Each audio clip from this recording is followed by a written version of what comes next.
Hi there!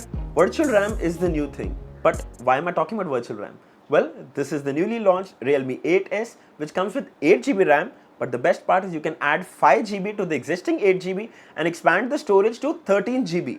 Now imagine gaming and multitasking with so much memory.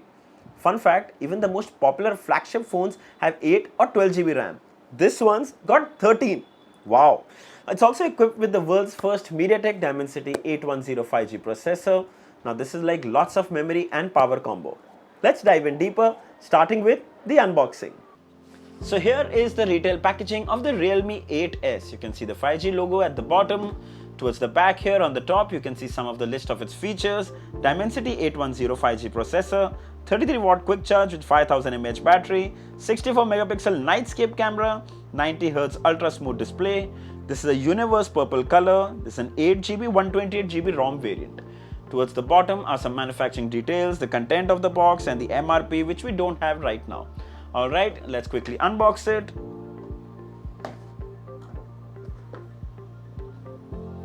Khul ja. Okay. So we have a safety guide and a transparent TPU cover. It's nice. Then we have the phone itself. We'll have a look at it in just a moment. Then we have a charging cable, which is USB-A to USB-C. And we have a big 33 watt charger included in the box. That's really nice. The back and frame are made of polycarbonate. It has this nice matte finish, lilac and silver, or purple and silver if you like to call it. Also, it doesn't attract any fingerprints or smudges. On the top is a triple camera setup with flash, 64 megapixel primary camera, black and white camera for portraits and macro. Overall a nice boxy camera module, giving it a very premium look. On the top is the secondary noise cancelling mic. On the left is the volume rocker and the SIM tray that can house 2 nano SIM cards and a dedicated micro SD card. It supports up to 1 TB. On the right is the power button / fingerprint scanner. At the bottom is the 3.5 headphone jack, so great for gamers, mic, USB-C port and a single downfiring speaker. Overall I can say that the build is good, however you can feel that plasticky back when you press it, but that would be just nitpicking. It looks pretty nice. On the front is a 6.5-inch LCD Full HD Plus display with a resolution of 2400 by 1080 pixels.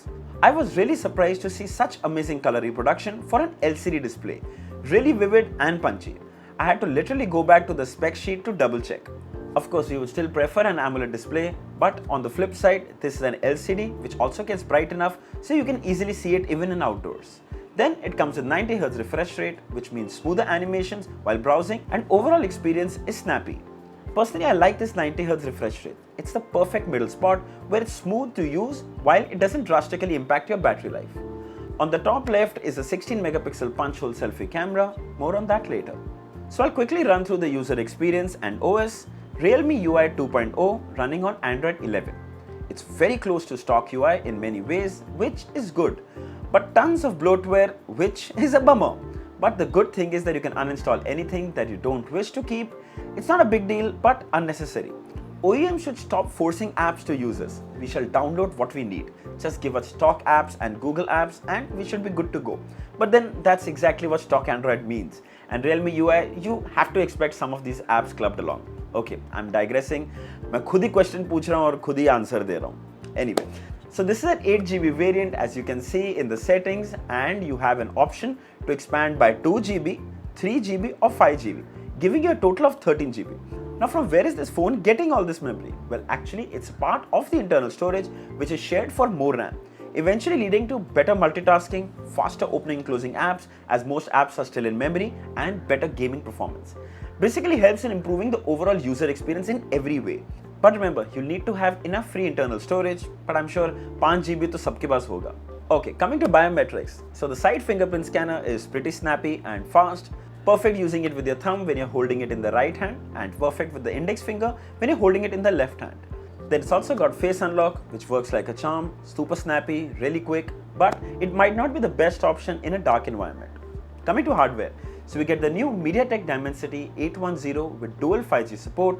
Let's run some benchmarks to check out the performance, starting with Geekbench 5. We get a single core score of 588 and a multi-core score of 1829. That's pretty good. Let's do the BARP of all benchmarks, the Antutu. and we get 3,82,000 plus. Wow, that's extremely impressive for a phone in this price category. Let's do some gaming. Here's everyone's favorite Battleground India, playing on the graphic settings of Smooth and Ultra, and it's playing super duper smoothly. Now this is around 40 FPS without any lag or drop frames. Now played this for a while and it did get mildly warm, but not to the level of being uncomfortable. Sadly, the device only comes with one bottom firing speaker. The output is quite good, but I would have definitely preferred two, especially when you're watching movies. Talking about movies, it comes with Wildvine L1 certification, so you can enjoy Netflix, Prime Videos and other OTT apps at full resolution. If you're someone who watches a lot of content on your phone, the display is pretty good, crisp, sharp, with a 90.5% screen to body ratio. It's almost edge to edge. The Realme 8S comes with a 5000 mAh battery that should easily last a full day with heavy use. It also supports 33 watt fast charging, which is also provided in the box. Now coming to the camera, here are some shots taken with the 64 megapixel main shooter. Outdoor shots are clean, crisp and also really good dynamic range. Here are some taken with indoor lighting, really nice as well. Here are some taken at night. It's really jaw-dropping seeing the amazing pictures taken in the night from the Realme 8S. Then here are some macro shots. They are pretty decent. They have good detail, good color reproduction. Then here are some portrait shots, really good edge detection, clean, and they really give you that good bokeh effect. However, I must say that it's really sad that the camera lacks a wide-angle lens. Here are some selfies taken from the front 16 megapixel camera. They're wide, clear, crisp, and pretty good. Selfie fans are not going to be disappointed. Now there is a lot more to explore with these cameras when it comes to features. There's slow-mo, there's panorama, there's time-lapse and even a pro mode. But when it comes to video recording, you can record only a full HD video up to 30 FPS. There's no 4K and there's no full HD at 60 FPS. Okay, final thoughts.